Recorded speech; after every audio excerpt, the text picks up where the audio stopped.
ကဲမနေ့ကနော်အပိုင်းတက်ဆိုတော့ဒီနေ့ကအပိုင်း2ပေါ့ဗျာနော်ဗီဒီယိုကျွန်တော်ရဲ့ဗီဒီယို repair ဗီဒီယိုလေးတွေကိုနော်ကျွန်တော်အသေးစိတ်နော်ပြောပြရှင်းပြပေးထားတာတဲ့မဟုတ်လို့နော်ကြော်မကြည့်ဖို့မေတ္တာရက်ခံပါရဗျာနော်မိတ်ဆွေများအနေနဲ့နော်ကျွန်တော်ကိုနော်အခုလို repair ဗီဒီယိုတွေကျွန်တော်တင်ပေးဖို့ခွန်အားပေးတဲ့အနေနဲ့ကျွန်တော်အဆင်ပြေတဲ့လူများရတယ်ကျွန်တော် VPN လေးတွေခံပြီးတော့ကြည့်ပေးနိုင်ပါတယ်နော်အဲ့တော့မနေ့ကနော်ကျွန်တော် PC ပေါ့နော်မနေ့ကဆက်လိုက်တဲ့ PC ကအချင်းငုတ်တွေတန်ကြီးကိုင်းနေလို့ကျွန်တော်မှာ PC အသစ်တစ်လုံးနဲ့လဲမယ်ပေါ့ဗျာနော်မပင်1ရှိတဲ့ဘက်ကဒီမှာတောင်လေးကအဆက်ကလေးတွေ့မယ်နော်မအဆက်လေးနော်သူ circuit မှာလည်းသူသင်္ကေတလေးပါပြီးသားနော်ဟိုဘက်တောင်ကအဆက်ကလေးအဲ့ကောင်လေးကိုကျွန်တော်ပြန်ပြီးတော့တက်လိုက်မယ်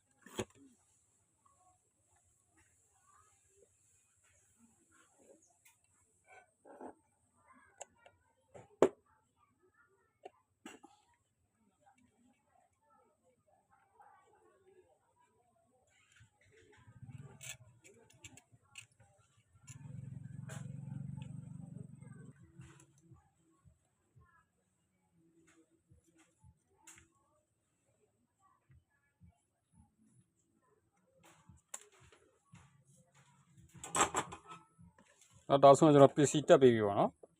PC တက်ပြီးပြီကျွန်တော် C1815 ဟိုလည်းကျွန်တော်လဲလိုက်ပြီနော်လဲလိုက်ပြီအဲ့တော့ကျွန်တော်မနေ့ကအဆက်ကိုပြန်ဆက်ကမယ်ဆိုရင်ကျွန်တော်နော် feedback control ဘိုင်းမှာနော် output ဒီ secondary output ပေါ့နော်ဒီဘက် channel ပေါ့နော် secondary output ဒီဘက် channel ကထွက်လာမဲ့ဘိုးကိုကျွန်တော်တို့နော်ဒီ computer ရဲ့အဝင်ဘက် channel ဖြစ်တဲ့ primary ဘက် channel ပေါ့နော် primary ဘက် channel ကိုသူကနော်အာရုံခံပြီးတော့နော်အထွက်ဘက် channel အာရုံခံပြီးတော့သူက primary ဘက် channel ကိုသူက switching ချိန်နှုန်းအနည်းအများဖြစ်စေမဲ့နော်မောင်းနေစေမဲ့ကျွန်တော်တို့ feedback control ဘိုင်းပေါ့နော် feedback ဆိုတာကျွန်တော်နောက်ပြန်ကြွေးပေါ့နော်နောက်ပြန်ကြွေးဘိုင်းလို့အဓိပ္ပာယ်ဖွင့်ဆိုမယ်နော်မြန်မာလိုဆိုလို့ရှိရင်ဘာလို့နောက်ပြန်ကြွေးဘိုင်းလို့အဓိပ္ပာယ်ဖွင့်ဆိုမယ်ဆိုတော့ကျွန်တော်တို့ဘာဖြစ်လဲဒီအနောက်ကိုပြန်ပြီးတော့အဝင်ဘက်ချမ်းဖြစ်တဲ့အနောက်ကိုပြန်ပြီးတော့အထွက်ဘက်အရှိဘက်ကထွက်ဖို့အာရုံခံပြီးတော့အနောက်ဘက်ချမ်းကိုသူကနှမ်းပြီးတော့ဆို command ပေးတာနော် command ပေးတာနော်မင်းမြန်လုပ်ပြီနော်ဒီမှာအထွက်ဖို့ကနည်းနေပြီနော်ကျွန်တော်ဒါစကားအရပြောလို့ဟိုဒါကြာနေတာပေါ့နော်သူကတော့ဒီ second နဲ့အမျှသူကဘာဖြစ်လဲချိန်နှုန်းကိုနော်နှေးကိုင်းနဲ့မြန်ကိုင်းနဲ့နှေးကိုင်းနဲ့မြန်ကိုင်းနဲ့နော်ဒီကမီးအားကျလာလို့ရှိရင်ဒီကအဝင်မီးအား AC မီးအားကျလာလို့ရှိရင်သူက AC မီးအားကျလာလို့ရှိရင်သူကအထွက်ဖို့ကနည်းသွားမယ်လေနော်အထွက်ဖို့ကနည်းသွားမယ်သူက switching နှုန်းကနှေးသွားမယ်အဲ့လိုမဖြစ်အောင်လို့သူကဘာဖြစ်လဲမီးအားကျလဲဒီအထွက်ဖို့ကနော်130ဗို့လိုင်းတွေက fly back နိုးဖို့130ဗို့လိုင်းတွေက130ဗို့မှာပဲတည်ငြိမ်နေအောင်လို့နော်သူကမီးအားနည်းသွားတဲ့အတွက်သူက switching ကိုပို့ပြီးတော့မြန်ပြင်းထန်မောင်းခိုင်းမယ်နော် drive လုပ်ပြီးတော့မောင်းခိုင်းမယ်နော်ဒီကအထွက်ဗို့လိုင်းတွေကအကုန်လုံးလေဒီမှာ fly back အတွက် line ပါမယ်ဒီမှာ vertical line ပါမယ်ဟာလား audio အတွက်ပါမယ်နော် audio အတွက်ပါမယ်နော်5/8ဗို့ line တွေအတွက်ပါမယ်နော်အဲ့လိုသူက switching လုပ်ခိုင်းတာနော်အထွက်ဖို့အာရုံခံပြီးတော့အနည်းများအာရုံခံပြီးတော့တည်ငြိမ်နေအောင်ထုတ်ယူနိုင်ဖို့အတွက်ကျွန်တော်တို့ကဘာဖြစ်လဲဒီ PC တို့နော်ဒီ C1815 တို့နော်ဒီ preset တို့နော်အဲ့ဒါမျိုးတွေကနေfeedback session တွေကနေပြီးတော့ဘာဖြစ်လဲ feedback အပိုင်းကနေပြီးတော့ control လုပ်ပြီးတော့ဆိုချိန်နှုန်းအနည်းများကိုတည်ငြိမ်အောင်လို့အထွက်ဖို့တည်ငြိမ်အောင်လို့ချိန်နှုန်းအနည်းများကိုသူကထိန်းချုပ်ပေးတာဟုတ်ပြီနော်PC မှာဘာပါမလဲကျွန်တော်တို့ pin 1 2မှာကျွန်တော်တို့ photo diode ပါမယ် pin 3 4မှာဘာပါမလဲ pin 3 4မှာကျွန်တော်တို့ဘာပါမလဲဆိုတော့ photo transistor ဆိုတာပါမယ်ရိုးရိုး transistor မဟုတ်ဘူး photo transistor နော်ဒီကလည်း photo diode နော် photo diode ဆိုတာကသူကအလင်းလွှတ်ပေးတာနော်ကျွန်တော်တို့မိတ်ဆွေတို့မြင်တော့ဥပမာပေးရမယ်ဆိုလို့ရှိရင်ကျွန်တော်တို့နော် solar မီးအိမ်တွေလူဖြတ်လျှောက်ဝါမှာကျွန်တော်တို့လမ်းမီးတွေမှာတချို့လမ်းမီးတိုင်တွေမှာထွန်းထားတယ်တချို့အိမ်ရှိတွေမှာထွန်းထားတယ်အခုခေတ်ကာလမှာနော်ဟိုပြောမှဆိုလို့ရှိရင်လူရိပ်တွေ့တာနဲ့အရိပ်အယောင်တွေ့တာနဲ့အဲ့မီးစလိုက်အောက်ကနေပြီးတော့ဖြတ်လျှောက်သွားတဲ့လှုပ်ရှားသွားတဲ့အရိပ်အယောင်တွေ့တာနဲ့အဲ့မီးကထလင်းတယ်အရိပ်အယောင်မတွေ့ဘူးလှုပ်ရှားမှုမရှိဘူးငြိမ်သက်နေတယ်ဆိုရင်အဲ့မီးကစလိုက်မီးကမလင်းပေးဘူးမှောင်နေတယ်နော်ပိတ်ပေးနေတယ်ပေါ့ နော်အဲ့တဘောပေါ့ဗျာအဲ့တဘောပေါ့နော်အဲ့တော့ तू ကအဲ့မှာလဲ तू ကကျွန်တော်တို့ motion sensor ပါတယ်လေ motion sensor ပါတယ်နော် motion sensor ပါတယ်အဲ့လို slide ပြီးခွက်တွေမှာလဲနော်အဲ့တဘောပဲ तू ကဘာလဲအဝင် photo diode ကနေပြီးတော့ဒီ C1815နော် collector ထွက်လာတဲ့ဘိုးက photo diode ရဲ့ကတ်တော့ဘက်ကိုရောက်ပြီဆိုတာနဲ့နော်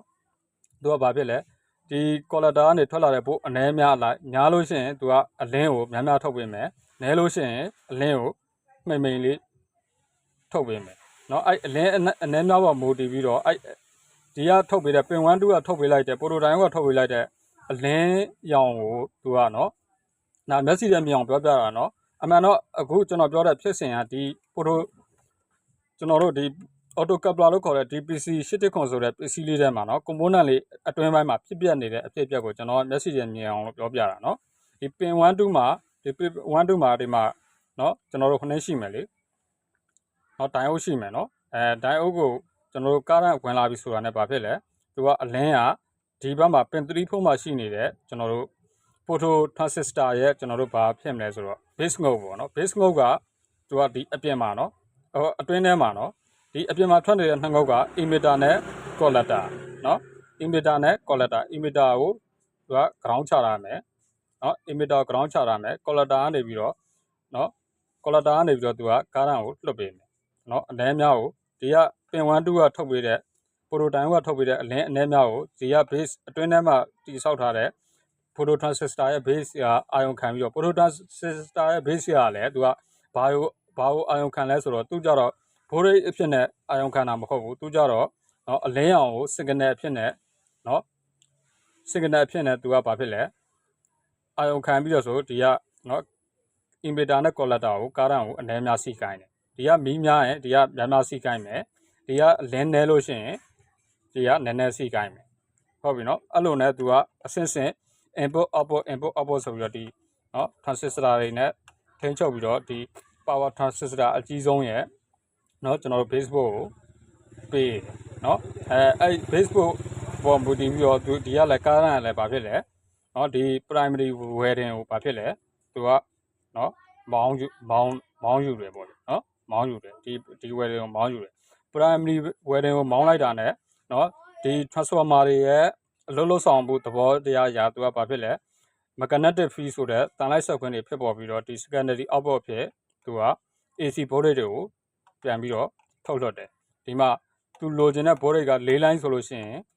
ကျွန်တော်တို့ဒီမှာ4 line ခွဲထုတ်ရမယ် AC ဘို့4 line ထွက်မယ် voltage အနည်းများတွေရှိမယ်နော်သူကထွက်လာတဲ့ AC ဘို့ကိုကျွန်တော်တို့ဘာဖြစ်လဲ diode တွေနဲ့ပြန်ပြီးတော့ DC ပြန်ပြောင်းတယ်နော်ဝင်လာတဲ့ AC ကို DC ပြောင်းတယ်ဒီ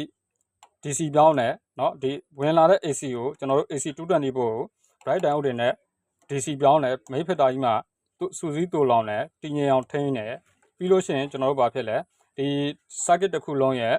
လုံးဆန်နိုင်မှုတဲ့ voltage တွေကိုကျွန်တော်တို့ဖြန့်ဝေပေးမှာဖြစ်တဲ့အတွက်ကြောင့်မလို့ကျွန်တော်တို့ဒီ transformer ကိုနော်ကျွန်တော်တို့ converter transformer ကိုကျွန်တော်တို့တိဆောက်ထားတယ်နော်ပြီးလို့ရှိရင်ကျွန်တော်တို့လိုအပ်တဲ့ voltage တွေခွဲယူဖို့အတွက် wiring တွေသူကခွဲထားတယ်နော်အဲ့တော့ primary ကိုသူကဒီ power transistor ကြီးကကျွန်တော်ခုနပြောခဲ့တဲ့လုပ်ငန်းစဉ်တွေပြီးတော့ပိုင်းနေနဲ့ချိတ်ဆက်ပြီးတော့လုပ်ငန်းစဉ်တွေအသီးသီးအဆင့်ဆင့် input output တွေနဲ့ချိတ်ဆက်ပြီးတော့မောင်းနှင်တယ်နော် primary wiring အဝင်ချမ်းပေါ့ဗျာဒီ converter coin တို့ရဲ့အဝင်ချမ်းနော်ဒီမှာ converter coin တို့ရှိမယ်ဒီ converter coin တို့ရဲ့အဝင်ချမ်းကိုဒီမှာ C ဖြူတားထားတယ်ဒီဘွားကျင်ဒီအောက်ကကျင်ဒါ C emitter တားတယ်ဒါဆိုလို့ရှိရင်ဒီ C emitter တားတဲ့ဒီဘက်အချမ်းက AC အဝင်ငုတ်ရှိတဲ့ဘက်အချမ်းကဒါအဝင်ဘက်ချမ်း primary coin လို့ခေါ်မယ်ဒီ transformer မှာကြတော့နော်ပြီးရင်အထက်ဘက်ချမ်း secondary coin လို့ခေါ်မယ်ဟုတ်ပြီနော်အဲ့ဒါဆိုလို့ရှိရင်အဲ့လိုမောင်းနှင်လိုက်တာနဲ့ဒီ power ဘိုင်းအဝင်ဘိုင်းကမောင်းနှင်လိုက်တာနဲ့သူကဘာဖြစ်လဲဒီ secondary ဘိုင်းမှာ output ဘိုင်းတွေ AC ဘိုးတွေထွက်လာတဲ့ AC ဘိုးကိုဘာဖြစ်လဲ DC ပြန်ပြောင်းတယ်နော်ဘာဖြစ်လို့ AC ဘိုးထွက်ကြတာလဲဆိုတော့နော်ဒီက DC ဒီက AC အဝင်ကနေ DC ပြောင်းလိုက်တယ် DC ကနေပြီးတော့ DC ဘိုးကိုဘာဖြစ်လဲ AC ဘာဖြစ်လဲ AC လှိုင်းဖြစ်အောင်လို့သူကဒီ switch နဲ့နော်စက္ကန့်နဲ့အမျှတစ်စက္ကန့်ကိုဘလောက်တစ်စက္ကန့်ကို150 200အဲ့ဒါမျိုးပေါ့နော်သူကလှုပ်ရှားအောင်လို့လှုပ်လိုက်တယ်ဗပြောင်းပက်ပြန် AC ရဲ့တဘာဝမှာဗပြောင်းပက်ပြန်လှုပ်ရှားနေတဲ့အတွက်ကြောင့်မလို့စီးဆင်းနေတဲ့အတွက်ကြောင့်မလို့ AC ကဘာဖြစ်လဲ AC ကားတန်းဖြစ်သွားတယ်နော် ပိတ်လိုက်ဖွင့်လိုက်အချိန်ပေါင်းများစွာကိုဒီ transistor ကလုပ်ပေးတယ်နော်အဲ့ဒါကိုကျွန်တော်တို့လူတွေအနေနဲ့ကျွန်တော်တို့ခလုတ်ပိတ်လိုက်ဖွင့်လိုက်လုပ်ဖို့ကျွန်တော်တို့ကစက္ကန့်နဲ့အမျှကျွန်တော်တို့မလုပ်နိုင်ဘူးလေမလုပ်နိုင်တဲ့အတွက်ဒီလို Swiss Smooth Power Supply ဆိုတဲ့ SMPS Power Supply ကိုကျွန်တော်တို့အခုပုံစံကိုတိဆောက်ယူပြီးတော့ကျွန်တော်တို့ကထွက်ဖို့ကိုတင်ငိမ်စွာထုတ်လုပ်တယ်နော်ဒါ CRT-TV Power Supply ရဲ့ဒါအခြေခံပေါ့နော်အခြေခံကိုဒါကကျွန်တော်တို့ Power Transistor နဲ့ထုတ်ယူတဲ့အခြေခံပေါ့နော်ပြီးရင် STR နဲ့မောင်းတဲ့ Power Supply အကြောင်းကိုလည်းကျွန်တော်နောက်ဗီဒီယိုတွေကြာရင်ရှင်းပြပေးပါမယ်နော်စောင့်မျှော်အားပေးဖို့ဖိတ်ခေါ်ပါရနော်ကဲကျွန်တော်ပြောရင်းနဲ့နော်ထပ်မံပြီးတော့ကျွန်တော်မေတ္တာရက်ခံလိုပါတယ်ပေါ့နော်ကျွန်တော်တို့ YouTube repair ဗီဒီယိုတွေကျွန်တော်အဆက်မပြတ်တင်ပေးနိုင်ဖို့တော့ကျွန်တော်ကိုခွန်အားပေးတဲ့အနေနဲ့နော်ဖြစ်နိုင်မယ်ဆိုလို့ရှိရင်နော်အဆင်ပြေမဲ့မိတ်ဆွေများကကျွန်တော် VPN လေးအဆင်ပြေမဲ့ VPN လေးခံကြည့်ပေးကြဖို့နော်ကျွန်တော်နှိုးဆော်ပါတယ်နော်အဆင်မပြေတဲ့မိတ်ဆွေများတက်ကလည်းရပါတယ်အဆင်ပြေလို့တာအောင်လည်းလေးလာကြည့်ရှုသင်ယူနိုင်ပါတယ်နော်ကျွန်တော်ရဲ့ဒီပညာသနာဗီဒီယိုတွေနော်အဲ့ဒါဆိုရင်နော်ကျွန်တော်ဆက်မယ်နော်အဲ့တော့နော်အဲ့လိုကျွန်တော်တို့ဒီ transformer ရဲ့အထွက်ဘက်ခြမ်းကနေပြီးတော့ကျွန်တော် DC ဘိုးကိုပြန်ပြောင်းယူတယ်ပြောမှဆိုရင် AC DC ကတခါ AC DC ပြန်ပြောင်းတာပဲနော် DC ပြန်ပြောင်းတာပဲဟုတ်ပြီနော်အဲ့တော့ကျွန်တော်တို့က DC ကဒီမှာလေ secondary ဘက်ခြမ်းမှာဒိုင်အိုတွေတွေ့လားဒိုင်အိုတွေတန်းစီတာနော်အဲ့လို DC ပြန်ပြောင်းတာအဲ့တော့ AC DC ပဲသူကပြောင်းတာပဲအဲ့ကြောင့်လို့ AC နဲ့ DC နဲ့ကဘာဖြစ်လဲကျွန်တော်တို့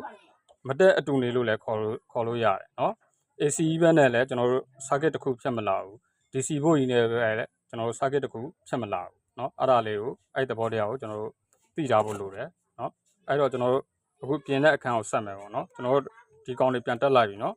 ပြန်တက်လိုက်ပြီကျွန်တော်တို့ဒီ preset ကိုစစ်ကြမယ်ပေါ့เนาะ preset ကိုကျွန်တော်တို့အုံတန်ဖို့ဖတ်ကြည့်မယ် preset ကိုအုံတန်ဖို့ဖတ်ကြည့်တော့ preset ကကျွန်တော်တို့202ပေါ့เนาะ202เนาะ202ဆိုတော့ကျွန်တော်တို့အရှိရ20ပေါ့เนาะနောက်က2က3ညနှလုံးကိုစားပြုတယ်ဆိုတော့2000ပေါ့เนาะ2000ဆိုတော့เนาะကျွန်တော်တို့1 kilo ohm 1k မှာကျွန်တော်တို့1000 ohm ရှိမယ်เนาะ2000 ohm ဆိုတော့ 2k ပေါ့ဒါဆို 2k preset เนาะဒါဆို 2k preset အမှန်ကတော့ရိုးရှင်းလေးတွေးမယ်ဆိုလို့ရှိရင်ဒါ 2k preset ကိုကျွန်တော်တို့ဒါခောက်ချိုးချတာလိုက်တာเนาะခောက်ချိုးချတာလိုက်တာเนาะအဲ့မှာ short note လေးတစ်ခုပေးမယ်တကယ်လို့ဒီ 2k preset เนาะအစားထိုးဖို့ခဲရင်းနေတယ်ဆိုလို့ရှိရင်ကျွန်တော်တို့ကအဓိကเนาะဒီမှာသူ့ရဲ့ပတ်လန်းကိုကြည့်လိုက်ဒီမှာနှစ်ငုတ်ပူတာเนาะဒီပတ်လန်းနဲ့เนาะဒီပတ်လန်းမှာတစ်ငုတ်တယ်ဒီပတ်လန်းနဲ့ဒီပတ်လန်းနဲ့ကိုကျွန်တော်တို့ 1k အားတစ်လုံးနဲ့ထည့်ပေးလိုက်လို့လည်းရတယ်เนาะ fifth resistor ခေါ်မှာပေါ့ဗျာเนาะ 1k ဆိုတော့ fifth resistor အုပ်စုတွေပါသွားတော့ဒီကောင်ကတော့လက်ချင်လို့ရတဲ့ကောင်ဆိုတော့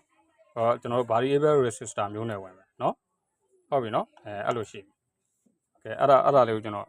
တစ်ချက်เนาะဒီကောင်လေးကိုကျွန်တော်တို့စစ်ကြည့်ကြမယ်เนาะအဲ့တော့ကျွန်တော်တို့ဒီ preset ပေါ့เนาะ preset ကိုကျွန်တော်အုံတန်ကိုဖတ်ကြည့်လိုက်တဲ့အခါကျတော့ဒီကောင်ကကျွန်တော်တို့ဘာဖြစ်လဲ 2k preset เนาะဒီပုံနောက်ဆိုင်3ခုကเนาะ 2k preset เนาะ 2k preset ကိုကျွန်တော်တို့ကတိုင်းကြည့်မယ်ပေါ့เนาะတိုင်းကြည့်မယ်ကျွန်တော်ခုနပြောတော့เนาะဒီကောင်ကเนาะရှေဝေးမတွေ့နဲ့ကျွန်တော်တို့ခောက်ချိုးချတာပဲเนาะ 2k preset ကိုကျွန်တော်ခောက်ချိုးချရင် 1k ဝန်းကျင်ရှိရမယ်ပေါ့ဗျာเนาะ 1k ဝန်းကျင်ရှိရမယ်ဆိုတော့ကျွန်တော်ဒီမှာတိုင်းမယ်เนาะ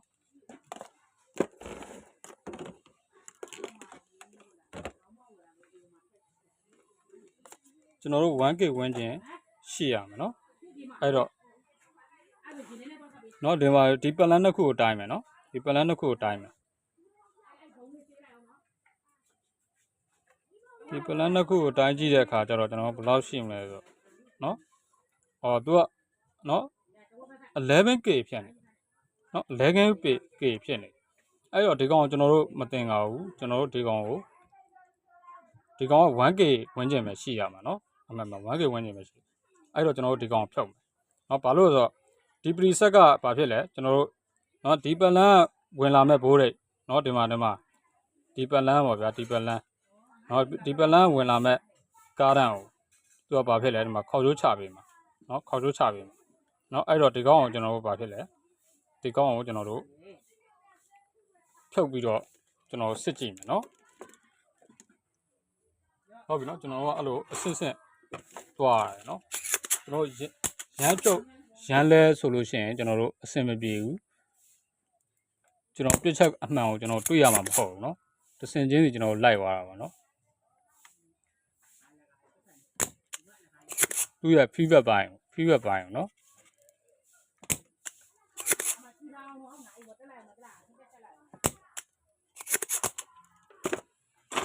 အဲ့တော့ကျွန်တော်ဒီကောင်ကိုဖြုတ်မယ်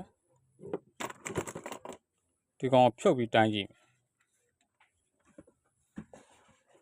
เนาะဖြုတ်ပြီးတိုင်းကြည့်သူက circuit မှာကသူကဒီလိုနေတာလေเนาะဒီနှငုတ်ကိုပူလာတာเนาะအဲ့တော့ 1K ဆိုတော့ကျွန်တော်တို့ဒီလိုတိုင်းမယ်เนาะဒီလိုတိုင်းမယ်ဒါဇာကနာနဲ့ပြတာเนาะဒီလိုတိုင်းမယ်เนาะအဲ့နှစ်ခုအုံတန်ဖိုးပေါင်းခြင်းက 2K ရှိရမယ် 2K ဝန်းကျင်မှာရှိရမယ်เนาะအဲ့ဒါမရှိဘူးသူသတ်မှတ်ထားတဲ့အုံတန်ဖိုးတဲ့เนาะအနည်းအများဖြစ်နေတယ်ဆိုလို့ရှိရင်ဘာဖြစ်လဲဒီကောင်မကောင်းဘူးပေါ့ဗျာเนาะအဲ့တော့ကျွန်တော်တို့က circuit ဖြုတ်လိုက်တဲ့အတွက် circuit ပေါ်မှာတော့ဒီ plan နှစ်ခုကိုသူကပေါင်းလာတာเนาะဒီငုတ်နှစ်ခုကိုပေါင်းလာတာ plan တစ်ခုเนาะဟုတ်ပြီเนาะအဲ့တော့ကျွန်တော်တို့ဒီမှာအပြင်မှာဖြုတ်တိုင်းတာကြတော့ဒီလိုဘုံစားနေပြီးတော့ဒီလိုတိုင်းမယ်အဲ့နှစ်ခုပေါင်းခြင်းကကျွန်တော်တို့ 2K ရှိတာဟုတ်ပြီเนาะ preset တိုင်းပုံတိုင်းလေးเนาะသူကတန်ဖိုးဖတ်ပြီးတယ်ဆိုတော့ 3K ဆိုလဲအဲ့နှစ်ခုပေါင်းခြင်းက 3K ရှိရမယ်ပေါ့ဗျာเนาะအဲ့တော့ကျွန်တော်တို့ဒီမှာတိုင်းကြည့်မယ်เนาะဒီနှစ်ခုကိုတိုင်းမယ်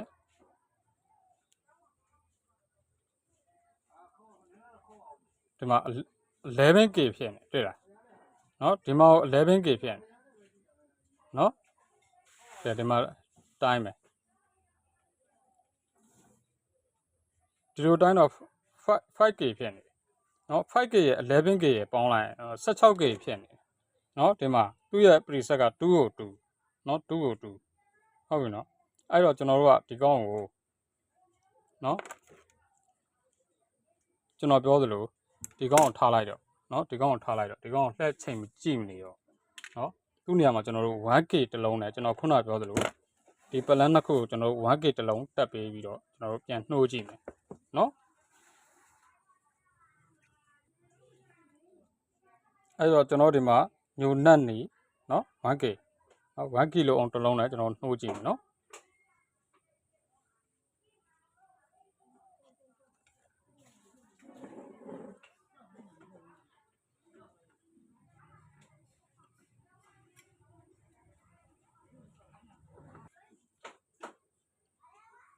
ဆိုတော့1 kilo အောင်တက်လိုက်တယ်ပြောเนาะ favorite resistor နဲ့တက်လိုက်တယ် favorite resistor နဲ့ဆိုတော့ချိန်စရာမလိုတော့ဘူးပေါ့ဗျာเนาะ1 kilo အောင်တစ်လုံးတက်လိုက်တယ်เนาะဒီမှာပလန်းမှာเนาะဟိုက favorite resistor ဆိုတော့ချင်းကုန်းနှစ်ခုပဲရှိတော့เนาะဒီပလန်းမှာပဲတက်လိုက်တယ်သူပထမ variable resistor ကြတော့သူကချင်းကုန်းနှစ်ခုကိုပလန်းတစ်ခုထဲမှာပေါင်းတာเนาะအဲ့လိုလေးတက်လိုက်เนาะဒီမှာဒီ resistor ပေါ့ဗျာเนาะဟုတ်ပြီအဲ့တော့ကျွန်တော်တို့ပြန်နှိုးကြည့်မယ်เนาะပြန်နှိုးကြည့်မယ်ကျွန်တော်တို့ fly back နှိုးဖို့ဆိုရင်ကျွန်တော်တို့က fly back နှိုးဖို့ဆိုရင်ဘာဖြစ်လဲဒီ oscillator ဘို့ရောက်ရမယ်ဒီမီးလေးလင်းရမယ်ပေါ့ဗျာเนาะဟုတ်ပြီเนาะကျွန်တော်တို့ H short transistor ထုတ်ထားမယ် CRT-TV ကတ်တွေပြင်တဲ့အခါမှာเนาะ oscillator ဘို့ထွက်ပြီးဒီက fly back ဘို့တွေပုံမှန်တိုင်းရှိပြီဆိုတော့မှကျွန်တော်တို့ကဘာဖြစ်လဲဒီ black out လဲကျွန်တော်ဖြုတ်ထားတယ်เนาะလုံးမဆွဲခိုင်းတော့ဘူးเนาะဟုတ်ပြီเนาะအဲ့တော့မှကျွန်တော်တို့ကဘာဖြစ်လဲဒီကောင်ကိုမီးပြန်ထိုးကြည့်เนาะမီးပြန်ထိုးပြီးတော့ကျွန်တော်တို့မှာ ဘိုးရိတ်တွေတိုင်းမယ်ဒီ secondary output fly back နှုတ်ဖို့အတွက်130 volt line တွေတိုင်းမယ်เนาะ vertical 26 volt line တိုင်းရမယ်เนาะဟုတ်ပြီเนาะသူ့ရဲ့ထွက်ကမဲ့ volt line တွေကိုသိရမယ် output တွေကိုသိရမယ်เนาะဟုတ်ပြီအဲ့တော့ကျွန်တော်တို့ကအခုကဘာဖြစ်လဲကျွန်တော်တို့ဒီ preset မှာအုံတန်ပုံမှားနေတဲ့အတွက်ကြောင့်မလို့ feedback လမ်းကြောင်းကိုအလုပ်လုပ်တဲ့ circuit မှာဒီ preset က 2K preset ကကျွန်တော်တို့ 10K ကျုံနေတဲ့အတွက်ကြောင့်မလို့ကျွန်တော်တို့ဘာဖြစ်လဲဒီကောင်ကိုသူ့ preset နေရာမှာကျွန်တော်တို့ 1K လို့အောင်တယ်သူ့ရဲ့ circuit ပတ်လမ်းကိုကြည့်ပြီးတော့ 1K လို့အောင်ဂျားချပြီးတော့ကျွန်တော်တက်ပေးထားတယ်เนาะအဲ့တော့ကျွန်တော်ထိုးမယ်เนาะဒီ plug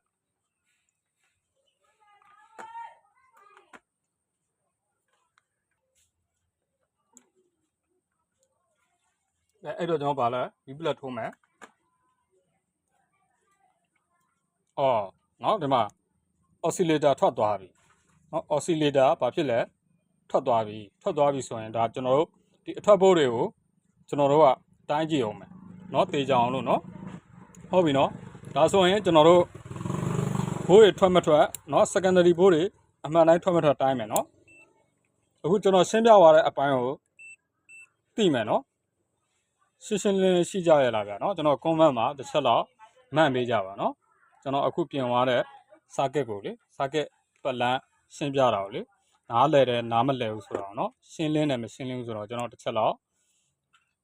အကြောင်းပြန်ပေးသွားပါနော် comment မှာဝင်ရေးပေးသွားကြပါကျွန်တော်ရဲ့ဒီ video file လေးကိုလည်းလေ့လာကြည့်ရှုသူမိတ်ဆွေများအနေနဲ့နော် like and share ပြုလုပ်ပေးနိုင်ပါတယ်နော်မိတ်ဆွေတို့အနေနဲ့အကျိုးရှိမယ်ဆိုရင်နော်အဲ့တော့ကျွန်တော်အခုပြင်လိုက်တာကဒါ SMPS power supply ပိုင်းမှာ feedback control ပိုင်းပေါ့နော်နောက်ပြန်ကျွေးပေါ့ဗျာနော်အဲ့တော့ကျွန်တော်တို့ဒီကောင်တိုင်းကြည့်မယ်နော်အဲ့တော့မီတာကဒီနားမှာထားလိုက်